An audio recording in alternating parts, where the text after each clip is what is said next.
Bharatiya Janata party को पश्चिम बंगाल में 440 vote का झटका लगा है। दो बड़े दिग्गज नेताओं ने भाजपा छोड़कर टीएमसी यानी कि ममता दीदी का दामन थाम लिया पार्टी का।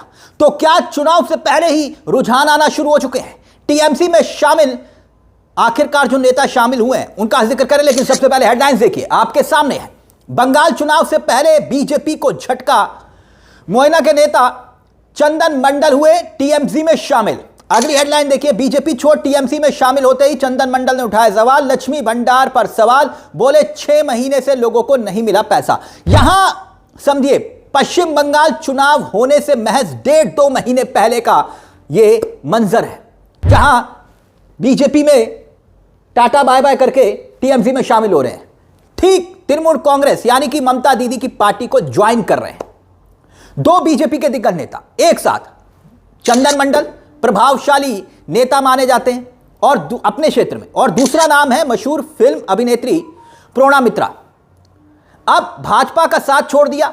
वैसे प्रोणा मित्रा ने कुछ रोज पहले यह ऐलान किया था कि वो अब बीजेपी का हिस्सा नहीं है। तो क्या वाकई में भारतीय जनता पार्टी का साथ छोड़ना और ममता दीदी के साथ आना ठीक चुनाव से पहले कोई राजनीतिक संदेश दे रहा है?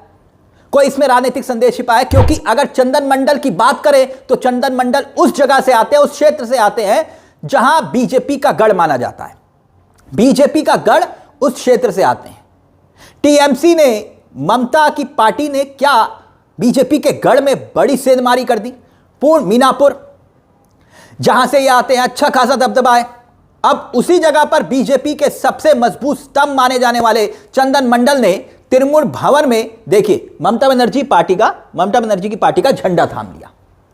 और उससे पहले उन्होंने बीजेपी को इस्तीफा भेज दिया, कहा कि नहीं रुकेंगे अब जो चंद्रमा भट्टाचार्य आपने देखा होगा, कुणाल घोष सांसद, जिन्होंने अक्सर आपने संसद में मुद्दा उठाते हुए देखा होगा कई मुद्दों को, वो यहां पर मौजूद थे जब ये इस्तीफा और पार्टी ज्वाइन करने का मामला आया। लेकिन जो सबसे बड़ी वजह चंदन ने बताई कि भाई, जो भारतीय जनता पार्टी में जो अंतर्कलह है, भाई बड़ी वजह है। अंतर्कलह मतलब जो पश्चिम बंगाल बीजेपी में ओल्ड वर्सेस न्यू वाली पार्टी जो चल रही है इस वक्त, यानी एक लड़ाई चल रही है कि भाई जो पुराने नेता जिन्होंने भारतीय जनता पार्टी को कभी बंगाल में सींचने का काम किया था, पश्चिम बंगाल में पार्टी को खड़ा किया था, उन्हें लात मारकर भगाया जा रहा है।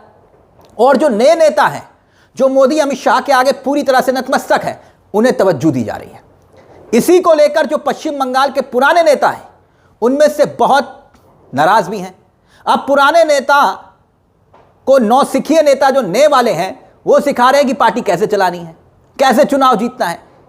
इसलिए यह माना जा रहा है कि चुनाव से ठीक पहले यह बीजेपी में भगदड़ शुरू हो गई। और वैसे भी जिस तरह से ममता बनर्जी कोलकाता से लेकर दिल्ली तक इस सियासी लड़ाई का आगाज कर चुकी हैं, उससे भारतीय जनता पार्टी को चुनावी तैयारी करने का मौका नहीं मिला। किसी ने सोचा भी नहीं था कि ममता बनर्जी भारतीय जनता पार्टी यानी कि अमित शाह और मोदी की जोड़ी के सामने ना सिर्फ ईडी का मुकाबला करेंगी, क्योंकि चुनाव से पहले ईडी की दस्तक हो गई, और ईडी का आमना सामना खुद ममता बनर्जी से हुआ। सुप्रीम कोर्ट में जाकर एसआईआर के मुद्दे पर खुद पैरवी तक कर दी। ऐसे में भारतीय जनता पार्टी भी रणनीति बना रही है कि भाई ममता बनर्जी से लड़ा भी जाए तो कैसे लड़ा जाए। वैसे तो हुमायूं कबीर का सहारा है बीजेपी को, मगर लोग समझ रहे हैं कि ये हुमायूं कबीर बीजेपी की बी टीम है, ऐसे आरोप लगते हैं। अब क्या चंदन मंडल, जो कि पूर्व मीनापुर का जो इलाका है मछली पालन पर पूरी तरह से वो निर्भर है, अब बीजेपी के जो वहां के विधायक हैं उन्हीं पर आरोप लगाए हैं कि भाई काम कुछ किया नहीं, बड़े चेहरे रहे, टिकट मिला बीजेपी की तरफ से, चुनाव जीते, जनता के बीच पहुंचे नहीं। अब टीएमसी की तरफ से भाजपाइयों का जो पुराने चेहरे थे, उनका टीएमसी की तरफ आना, क्या यह चुनाव से पहले कोई शुभ संकेत माना जा सकता है? टीएमसी के नेता तो कह रहे हैं कि हां, यह शुभ संकेत है। अब दूसरे चेहरे पर आइए, प्रोणा मित्रा आपकी स्क्रीन पर फिल्म स्टार हैं, बहुत फेमस चेहरा है और अच्छी खासी फॉलोइंग है। 2021 में चुनाव से ठीक पहले इन्होंने भी बीजेपी को ज्वाइन किया था। पश्चिम बंगाल में लगभग सभी अभिनेता अभिनेत्री जो हैं, आपने देखा होगा, किसी ना किसी पार्टी से जुड़े हुए हैं, और ज्यादातर ममता बनर्जी की पार्टी से जुड़े हुए हैं। बड़े बड़े स्टार जुड़े हुए हैं, प्रोड्यूसर जुड़े हुए हैं, पार्टी के खुद मेंबर हैं। अब किसी ने कोई विधायक है, कोई सांसद है, ऐसे में तमाम जो फिल्म जगत के बड़े बड़े चेहरे हैं वो टीएमसी के साथ जुड़े। ऐसे में प्रेरणा मित्रा जो है बीजेपी उन्होंने ज्वाइन की थी।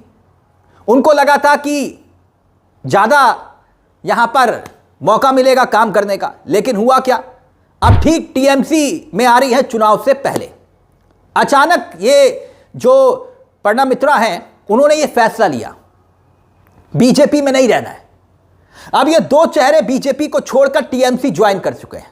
सोचिए इसका असर किस तरीके का होगा, क्योंकि पब्लिक के बीच में ये नैरेटिव की लड़ाई भी है, परसेप्शन की लड़ाई भी है। बीजेपी के लिए बहुत बड़ा झटका इसे कहा जा रहा है, क्योंकि नैरेटिव की सियासत ही बीजेपी करती है। एक माहौल बनाया, एक गुब्बारा बनाया और फिर मोदी मोदी के नारे लगते हैं और फिर कहा जाता है घुसपैठिए टाइप का मामला। लेकिन यहां बीजेपी से टीएमसी में यह दल बदल एक बहुत बड़ा संकेत है। मदीनापुर राजनीति को प्रभावित कर सकता है और माना जा रहा है कि आने वाले दिनों में और भी राजनीतिक भगदड़ मचेगी। बंगाल के ठीक चुनाव से पहले यह भगदड़ और मचेगी, मगर जो पहली बाजी है वो ममता बनर्जी की पार्टी ने यहां पर मार दी है, खुद बीजेपी के घर में सेंध लगाकर।